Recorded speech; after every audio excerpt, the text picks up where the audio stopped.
Good morning, everybody. Thanks for joining us. I'm Dockery. I'm the Ireland Sales Manager for Capita IBS, and I'm joined by my colleague Vincent Harrington, who's a pre-sales consultant. And over the next hour, we plan to give you some insight into Integra Centros. Please, and I must specify this up front, that due to time constraints of this hour, we can only focus on a few of the modules in the platform. I do plan to give you a general oversight of what's contained within this. Has the conference. To give you a brief overview of what's contained in the entire solution, we will focus just on three key areas. At the end of the webinar, we'll do a summary and describe what we feel are the next steps. So thank you again all for joining. So very quickly and briefly, this is the agenda. We'll best to stay to the timelines and go through this. As I mentioned there before, the introductions are out of the way. I'm going to go on so you can get a view of what's contained in joined the conference. Integra Centros. So with this slide here, what it's showing to you is we have a platform system which covers multiple areas of the finance function and also extended business processes that support accurate and good pictures with a social aspect to them. Now, I'll speak through all of these things, but I will mention a couple of things from slides. For example, the site portal, mobile functionality, which is key and important in the ever-changing world, and punch-out facilitation as well. All things within this diagram here managed securely and also offer you the ability to integrate with other existing systems that you may work with in relation to your own organizations. These slides will be provided at the end of the webinar. So moving on again, Capita's perspective. So we thought it would be relevant for us to outline what we see in the future and what our vision is. So in short, our desire is to become a business partner that understands your historic, current, and future challenges, and help you evolve and to become expert practitioners in finance function and finance of the future. We see actually Centros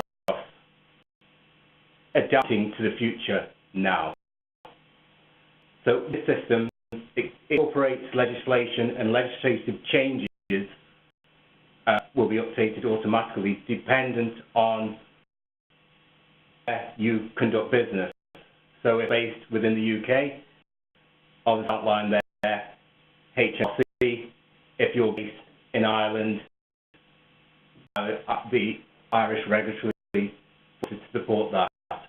What we want to do with our system is provide you with a solution that you can maximize your investment, evolve as things change. I'm going to the next slide. With this, and I'm changed, so accounting is changing.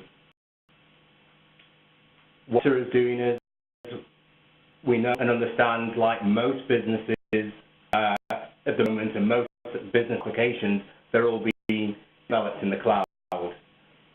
What we're doing is we've aligned ourselves with Microsoft, with the whole wealth of security and structure with the Azure cloud. Centros is hosting the Azure cloud, which is version.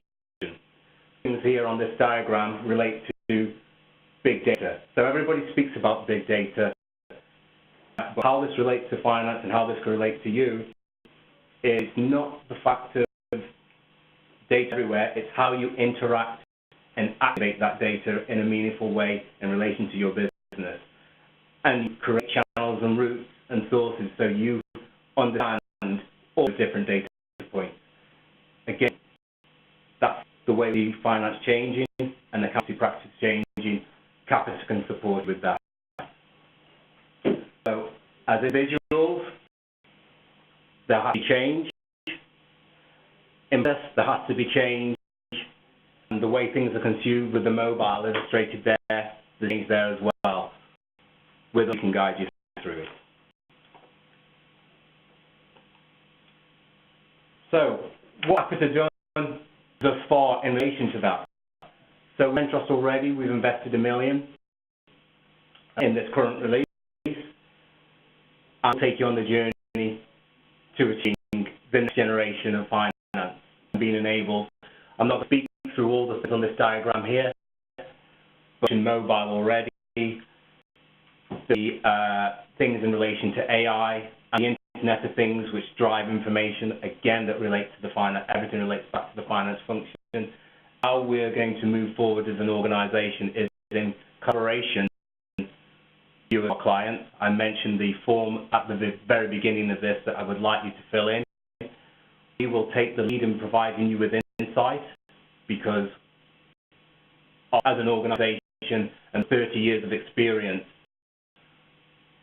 we have the customers that we work with and we know what best practice looks like and we're looking at the future as well.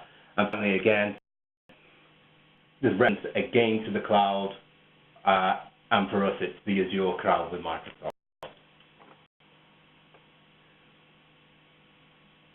Then my final slide before I hand over to Vincent, and it relates to GDPR. It needs to be mentioned. It's been a subject that may have been a bane in the life or a thorn in the side of many organisations. With her as well, and within our solution, we've taken steps to facilitate best practices regarding meeting your obligations around the 7 key principles of GDPR in relation to our role as a processor. And what this diagram does is just outline some of the core governance aspects that we facilitated. I must stress that regarding the GDPR, the system will have compliance, but with every business, there are other systems that this may work in conjunction with. We cannot take responsibility for other points of failure. But we've worked and done our best to give you a sense of security in this area. Now, that's enough from me. I'm going to go to Vincent now, and he is going to go into a live demonstration of the following matters.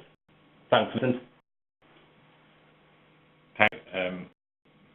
I endeavour to live up to your expectations.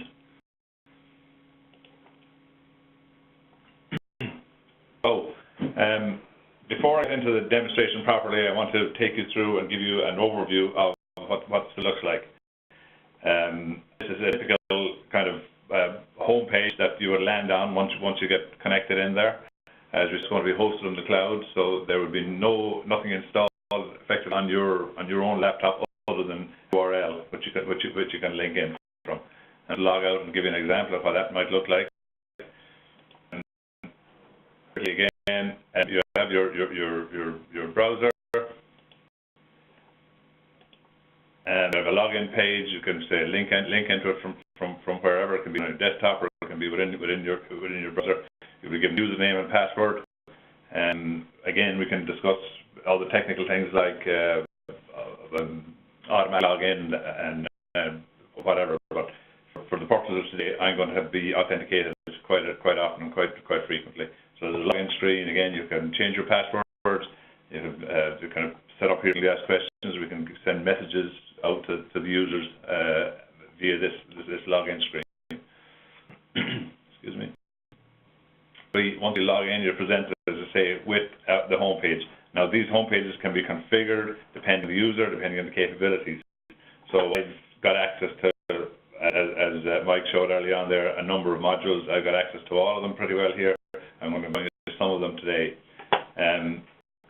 We have, there's a typical menu structure, so your solutions, and then menu for each of the solutions. So if I click on something like payments there, I have different starts, a different set of menus, that kind of thing.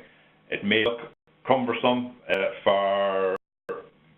the minute, but that's because I have access to so much of it. As I go through some of the with you later on, you'll be significantly cut down on menus and things. Go into say supply up, for instance. We're going to a particular one. We present the data in a grid format to you, right? Everything is presented in a grid format, and with the grids, have the capability to sort on them and filter, right? So if I go to, let's say, a postcode D08, for instance, and tab off that, it gives me a list of all the suppliers that fit into that kind of capability there. And we have the options where we can export the information if we want to either Excel, HTML, or PDF format. And so quite often, this eliminates the need for writing kind of bespoke reports. You can fit the data that's presented to you, and once you're happy with what's presented, you can then export that information.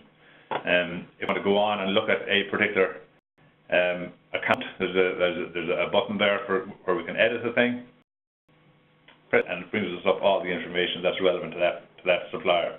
Again, there's a huge amount of kind of payment details if we want to look at settlement terms.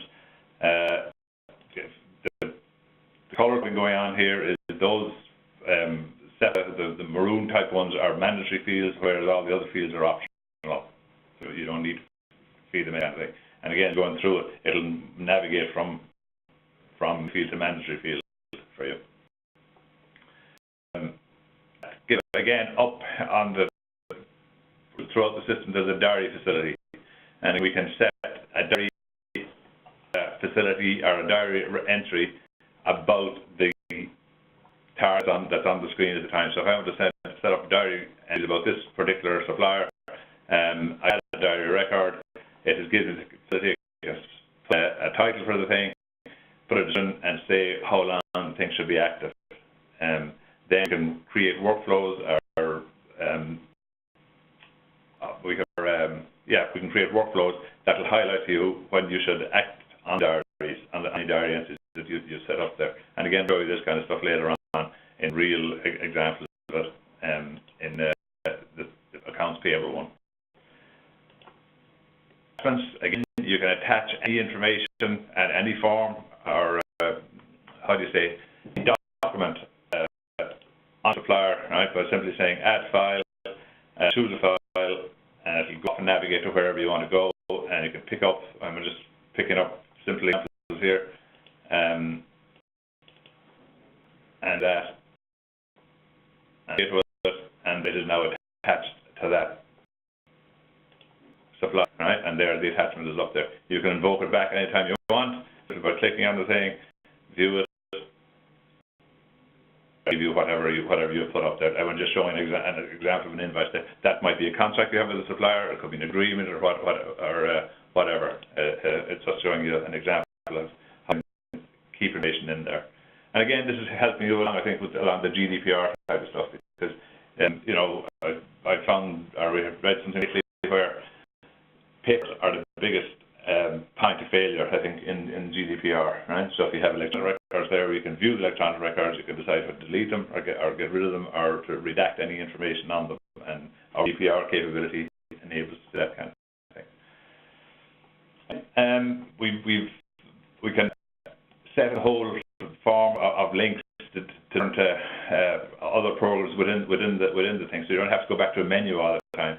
So I'm looking at Farrell Limited here, but let me go see his transactions if I want to do that kind of thing. I can simply click on purchase ledger transactions, takes me into the program and shows me any transactions that he might have, so I can then view the transactions in the system in relation to him, all from the one screen without having to revert back to a menu time.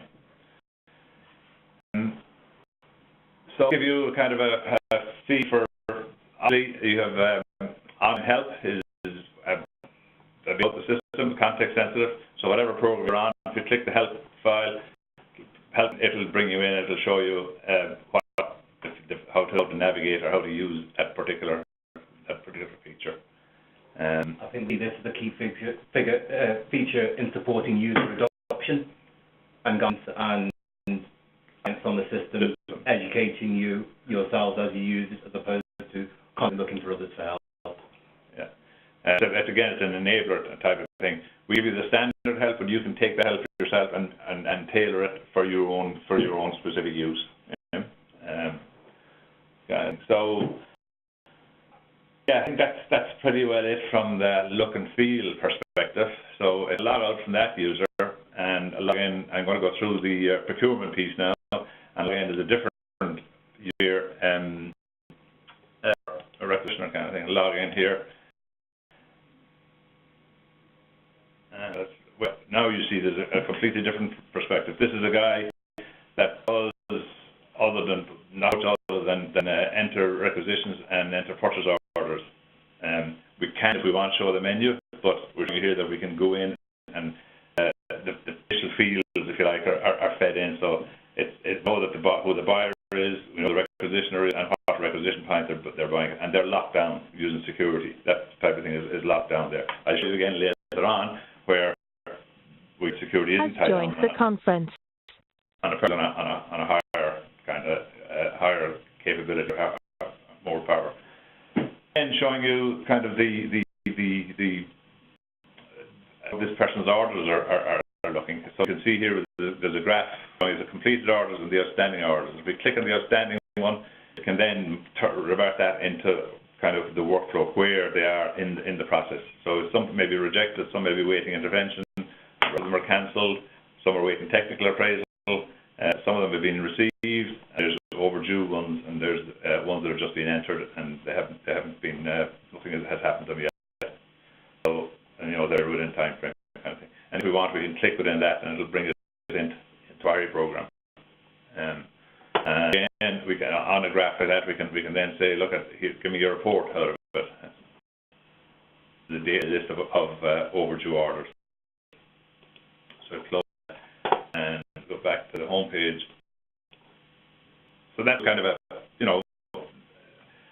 we probably get criticized, or most systems get criticized quite often as to, the system is great for capturing information, but it's very poor at displaying it back.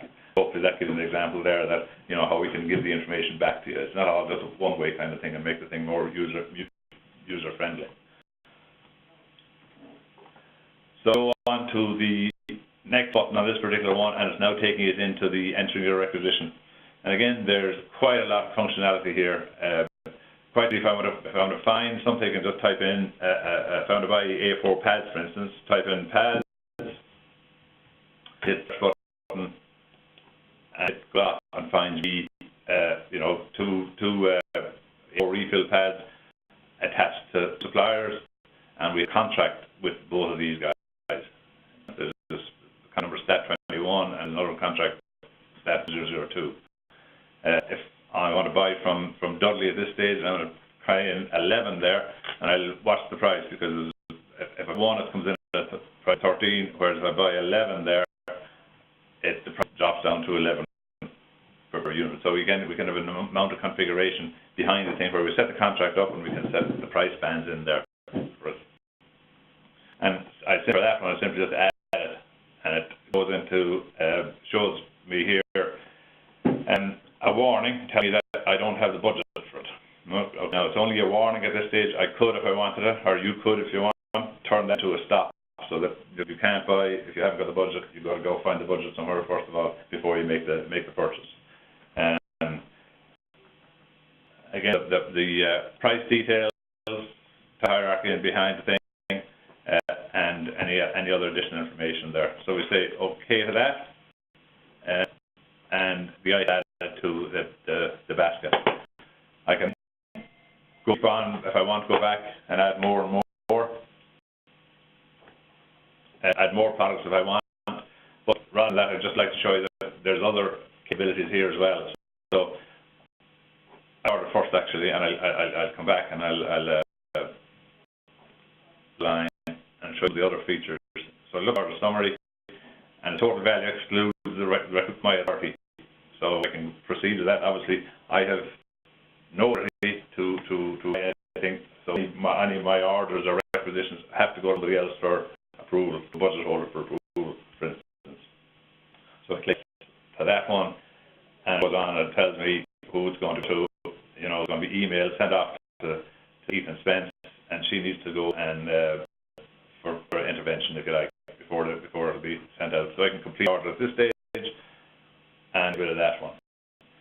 And again, if I had a quote or something like that, I could attach the quotation electronically. If I had an electronic version, I could attach the quotation to the other if I wanted to, or I could add a diary entry as well if I wanted to at this stage. So there, you see these throughout the system. However, go on and load a new order, and we'll talk about some more of the capabilities that are there. So I can load a template. So I may have a template, you know, set up. I'm buying something on a regular basis, so I can set up the template. I can load that template if I want. I just simply click every order, load the template, and hey presto, I've got 3 items now in my basket. And if I basket, there they are. Those items are set up in there for me. I can go back to products, add more products in if I want, and I can load from a previous order. It'll give you the capability to go search from an order, and if I know that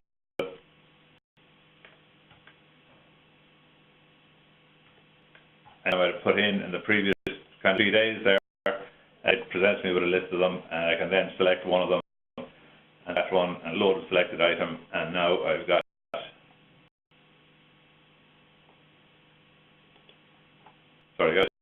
load selected item, and now I have 4 lines in my basket. So I can build the basket up pretty quickly, and so on, so on and so forth, like that kind of thing.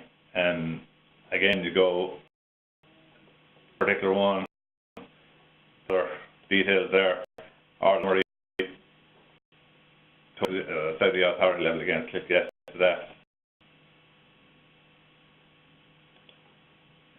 I need to put in notes that's kind of there as well, because that's a category order. So I need to put in notes there to describe the items to the supplier so that they know what to deliver. It's cards and what kind of cards you want ones there. So we'll go for Xmas cards. Morgan has joined the conference. I want to buy this one this time.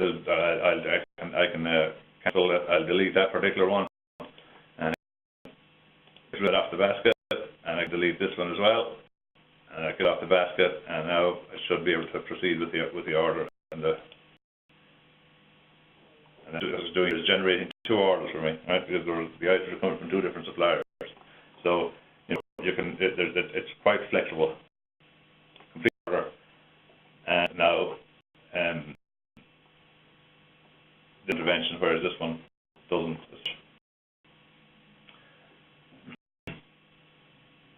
Gives you a feel, hopefully, for the capability when we're raising our orders, how to maintain the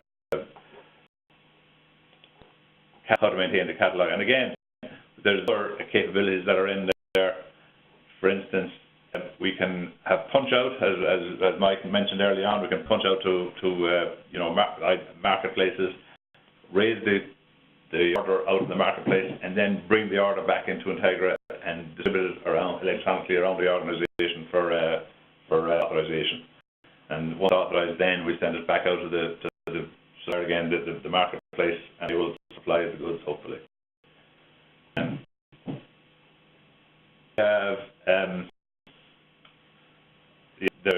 If we search for an item again, and if we type in pads,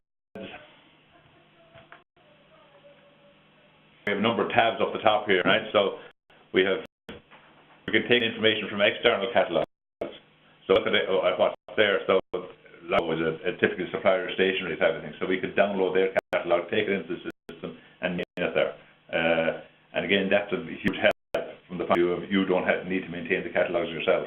So you can You can go out to Lawyer Co's one if you want, or you can take in their catalogue into Integra and maintain it within Integra, or you can maintain the ourselves here. And we can set up, you know, some preferred suppliers so that they're presented to us first. That's what I've had. It found the people that suppliers that we had contracts with, and it presented those to me initially. Again, so it's pretty, once the setup is done, the system is really intuitive and helpful. I'm going to move on a bit in the interest of time. So, those are kicking in behind in here, right? So if I look at some of my emails that might have been generated while I was doing that work.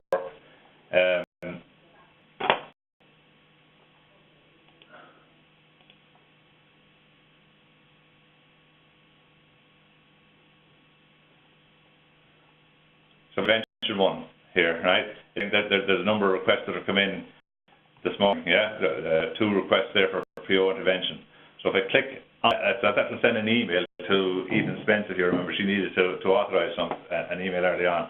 So if you click on that particular one, and if I log out here,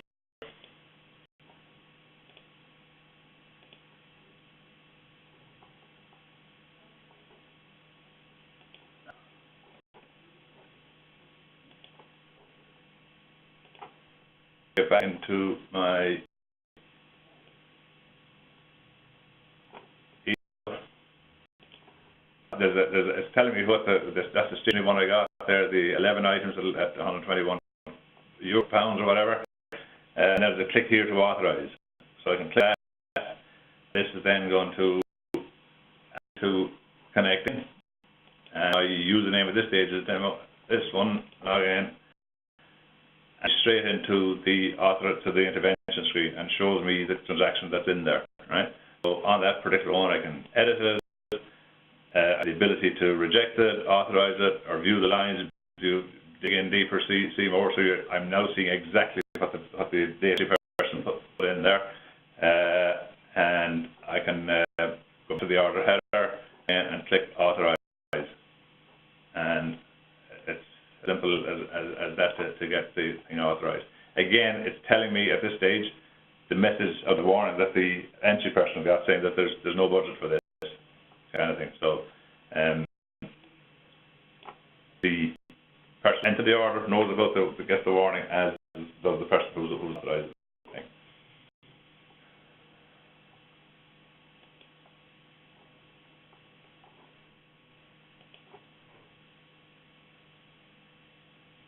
So again, and purchasing kind of thing, there's a number of inquiries available there to us. I'm going to go look at the purchase order inquiries, the ones we just raised, and in there's a selection criteria, hefty selection criteria available here, and I want to do it order date, and so key is 0. That's another shortcut from the key in is 0 in the date field. It defaults into today's date, and just click search, and there it finds me any orders that have been created today. Right? So this one's awaiting intervention still, and these 2 have been, and they're emailed off out to the supplier. Okay. Again, we can go further into that view the thing, telling us what was ordered. There's nothing received yet, and there's nothing been invoiced. So, and as we need to touch the transaction, once we receive the goods, it'll book it against the order. Once we raise an invoice and match the invoice against the 3-way thing, it's going to book the value against the order as well. So we'll see it all times. And this thing is invaluable from the point of view of commitments. You know, typically what we would hear people saying is, you know, raise an order, they have to record on the sheet, they put it somewhere.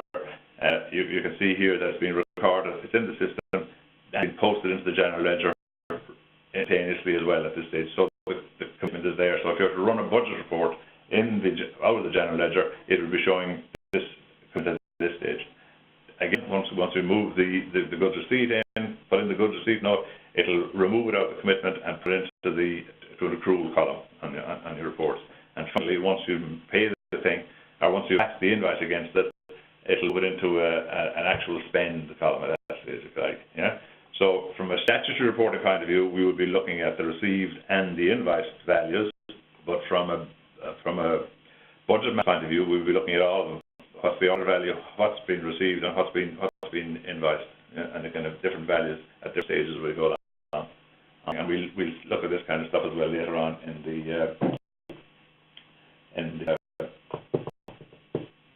we're doing reporting. Okay. If we go back again, maybe to look at the email order, and we click Made and Receive there, and if at the folder for the supplier, hopefully we can see at 11:41 just we can see he got the copy order view, and there's a typical view of the order was sent out to the guy. Again, we can configure this to be everyone, however you would like to be. This is our standards we have at the moment, but that be easily configured and designed for yourself. So a full, if you like, end-to-end piece, requisites, getting it authorized internally, and then sending it off out to the supplier, and there the supplier has the thing in there.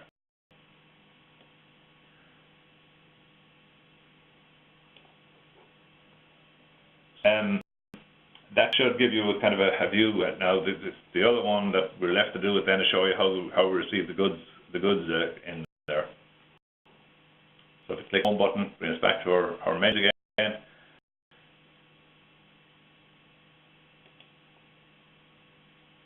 And if we put processing, and we take inquiries, data entry, and goods entry. And on this particular, typically, hopefully, at this stage, you would have a delivery doc in front of you, and the delivery doc is going to be quoted the purchase order number, right? And you can enter the order number into the system, and it will retrieve the details. Now, I don't know the order number, but I know that I want to read one of the ones I put in today. So, in the 0 date, it'll tell me what orders from today. Click search, I get to them, and if we view this particular one here, and I have the capability, so it's telling me, again, all the lines that are on the order. It's showing me what was ordered, it's what's remaining to be delivered in the thing, and I can say what's received. I can say receive, I can say receive all. If I had a lot of lines in there and I knew that everything came in rather than have to go through each individual one. And again, these are all kind of aids, if you like, to getting speed data entry into the system for you. So I'm going to just say receive all, and it simply spits out whatever is there. If I want, I can record advice notes, and those advice notes can be useful later on as well when I'm doing invoice matching, because hopefully the supplier's invoice is going to quote the delivery docket as well. Yeah. So I can go to summarize the thing and complete it, and it's as easy as that to get the order in the system. And I look at it based on experience. That I think is the place where you're going to have the biggest amount of difficulty, is people forgetting, neglecting to record the goods received note. Yeah. So, next one is, okay, the invoice is going to come in from the supplier, and how can we help you in that area? We have what's called is document management. So that's all part of the attachment piece we saw early on, right? So typically, what we would recommend you do is you would tell the supplier to send their invoices to an email address. So they should send electronic versions of the invoices. And if they do that kind of thing, we can monitor your emails, that email address, detach the attachments, and put them into a folder, and then upload them into the system for you automatically. I'm not going to go through all that, but I'll give you a view of how we can do what is bulk scanning here, right? And I take one invoice here. So if I click, and it's I'm doing a batch, if you like, and it's going to be purchase ledger invoices, and it's going to be one document per batch. I can then open a file, and typically these files would have come in from mail and put to a particular folder. So I can go click open file, so choose file then, and it's whichever ones I want. I'll take invoice number 124. Click save. what that is now doing is it's pulling the invoice into an image here for us, and it's telling us, you know, that it's read it, if you like, it's read it in. You can click save that, and then it's on, and once you're saving it, it's going off and put it into three-way kind of three different work streams. One is it recognizes it, I know about it, I can deal with it. The second one is I read it, but there's problems with it, and you need to review it and fix any errors that are there. And the third one is I've never saw this one before, so I need to go and do Has joined the conference for a training exercise and to show it. So in this case, because I've already taught it how to recognize this particular invoice, it's all it needs to do is confirm it. So click the confirm, please. Click confirm again. And now it's telling me here, cancel that. Don't do a review first of all to show it to you better maybe. So do a review before I confirm it. And what now it's showing is it picked up this information: the supplier number, the supplier's VAT registration number, his postcode, the supplier's number. You know, highlighted on the thing here. Picked up the invoice number, the invoice date, the purchase order number, the VAT value, the VAT exclusive, and the total amount. And again, if we want to, we could put in the values at this stage, but we don't need to. So I can save that, and again, I can put in a GL code if it was, and it would be relevant if it wasn't subject to a purchase order, right? So if there's non-PO invoices in there, so I can upload that and go OK. And what that has now done is it's brought transaction in, it's put it on the invoice register, and it's waiting there for the three-way match. All the capabilities that I'm going to have to, this is running away over time on this one, and so if we look at report queries, the transaction inquiry, and if we company 2, and we take Dudley, we up again, we can type in Dudley, and it'll query, find the supplier for us, select it, and if we want to take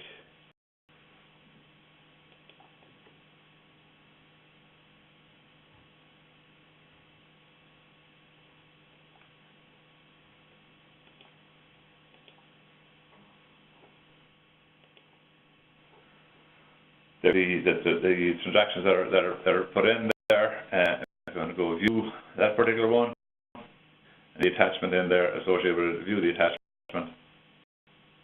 There's the invoice that we've loaded up. So it's, you know, showing you get the orders, get the invoices in, get them up there. The next one then obviously is matching and paying the thing. But I'm going to that bit at the moment. I think I'll move on to the income at this stage. Okay.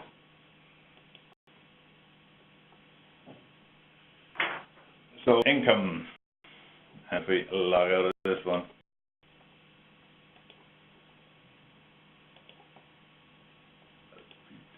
Okay. I'm going to show you, a utility that we've developed here. It's called eForms, and an eForm really is any paper-based form you have at the moment, right? We can digitize that for you, right? And then we can send your organisation electronically for authorization and whatnot.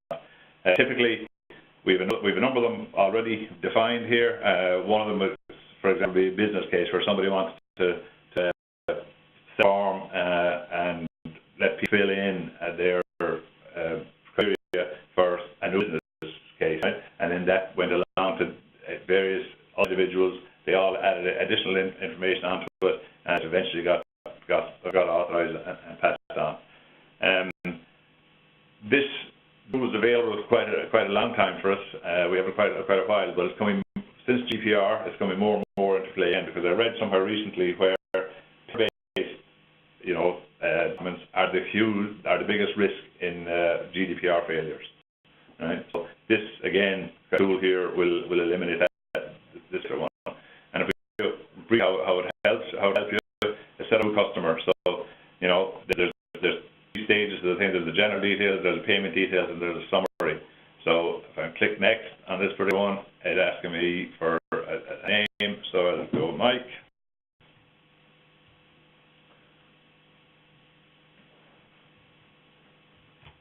It's looking for a postcode. Again, you know, if you have postcode software available to you, it'll validate just by putting in a postcode. It'll go off and validate and search for you. So, but you need a separate license for that. We don't provide that kind of license, and there's a number of them available depending which jurisdiction you're in. Air code is the one in Ireland, and there's an address code or whatever I think is a UK one.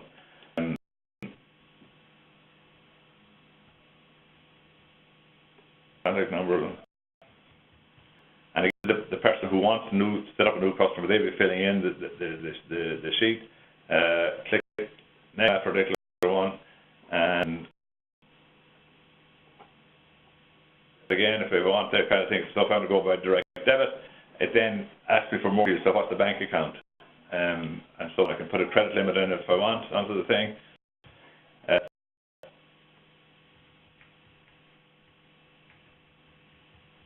Get the bank details, and the name, Mike, and next.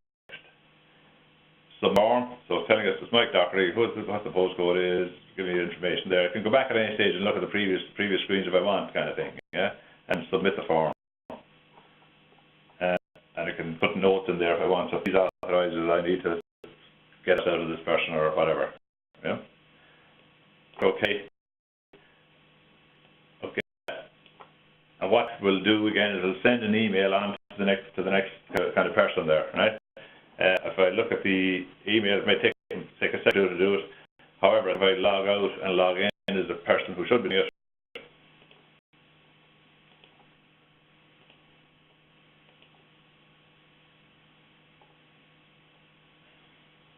and their home page, well, their home page, the general ledger shows them the graphs. If they go to click my home here, they should see the forms that they need to do. So there's a new customer that was set up on the 29th.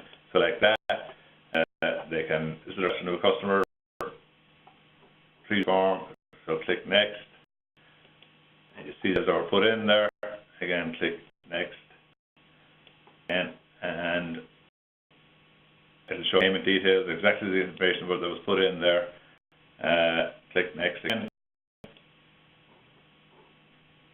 Form, and what that will do, in fact, is it will create a record within Integra based on that information in there. That form then is available, you know, ad infinitum forever more effectively, right? And we can delete it or get rid of it or redact it based on our GDPR criteria and rules. So there's our do with a finance system, you know, but it's relevant from a form perspective.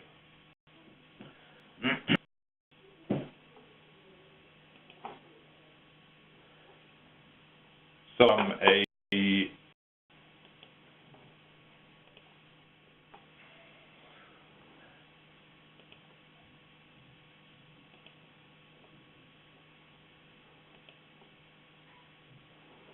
sales function capability here again. There's customer maintenance. We saw how we can set a customer up there quite quickly. We then can get inventory going in there. Our request. So the one is you meet an administrator, say, to set up an invoice request, but it may need to go to somebody else for authorization. So Mike, an administrator who's sending invoice off for work done or something like that, but before the invoice goes out, somebody needs to see it and approve and say, yes, this is the pencil, this is correct, the pricing is correct, and whatnot. So we have the capability there to authorize that type of thing. Then there's the whole kind of area of debt collection around it. I won't be putting through a transaction at this stage because time is moving on pretty fast. So at our level one.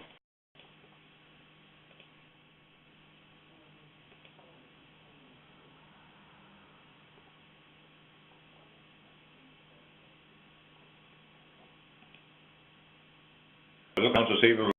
Again, the menu's over here, and this time I've got a different set of dashboards available to me. Right.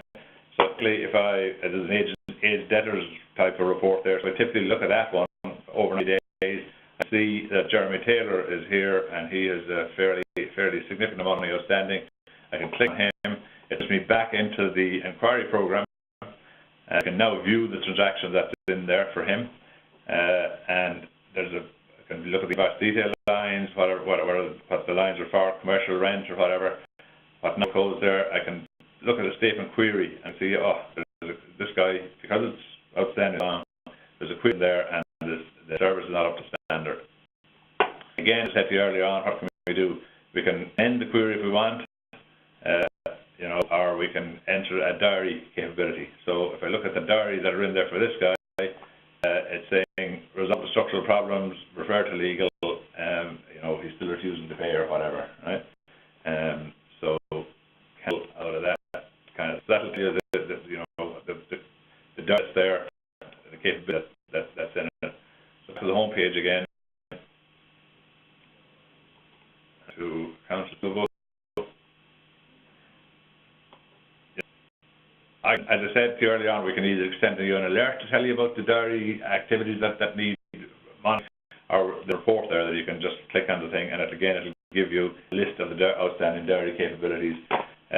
You can click on one of those ones, and it'll bring us back into that particular there we were looking at a minute ago. Click on that particular one, it'll bring us back into the transaction again, the same kind of place. So to get to the same target, there's multiple routes, if you like, to get there, and each of them are pretty easy to achieve, kind of thing. All that we can do is typically be from a debt collection point of view, and I can show you an example of a reminder letter that we send out to people. We can obviously put your logos on it, and we compose the wording which way you want.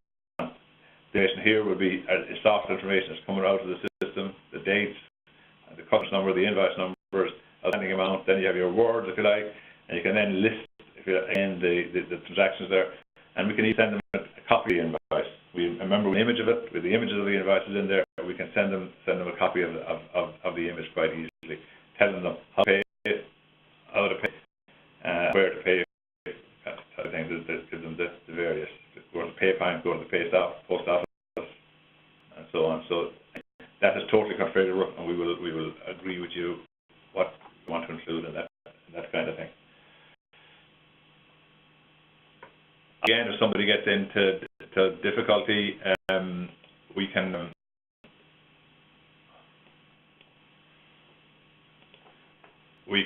set up installment plans. That's another way, or we can have direct debits. People can pay by direct debits directly into the thing.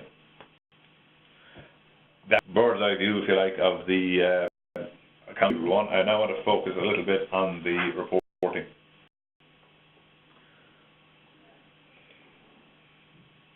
Bringing that up, I will comment, and you must appreciate, because there's so much content to cover, why it's being done at such a rapid pace. But I'll explain how we slow this down at the very end of Vincent's presentation.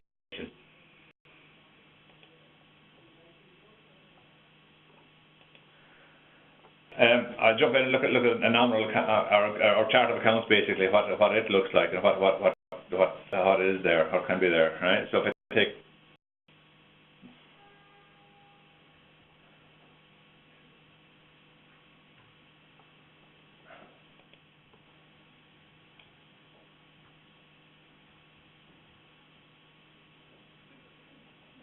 again, if you have a department at a cost center, what we have is we have up to 24 characters in the thing, and we can have a number of dividers. There's a main division between the cost center and the expense head on the left hand side to the right hand side, and then within that we can have a number of divisions again. And there, so in this case, we have a center, and within the cost center we have a department, and then a list of expense heads associated with it. If we edit one of those, we can see, general details, kind of things. There's a description there, there's a short name for the thing, and then we have, as we call it, data sets. And data sets is historical or even future commitments as well, if we want to keep the commitments in there, or historical data summarized by year and by period. So this code here is the lowest level. This this is the level you post into, right? But then we have the ability to build up an organisation view, and I'll show you that kind of thing, how the organisation view is built up and how Has left the conference. organically.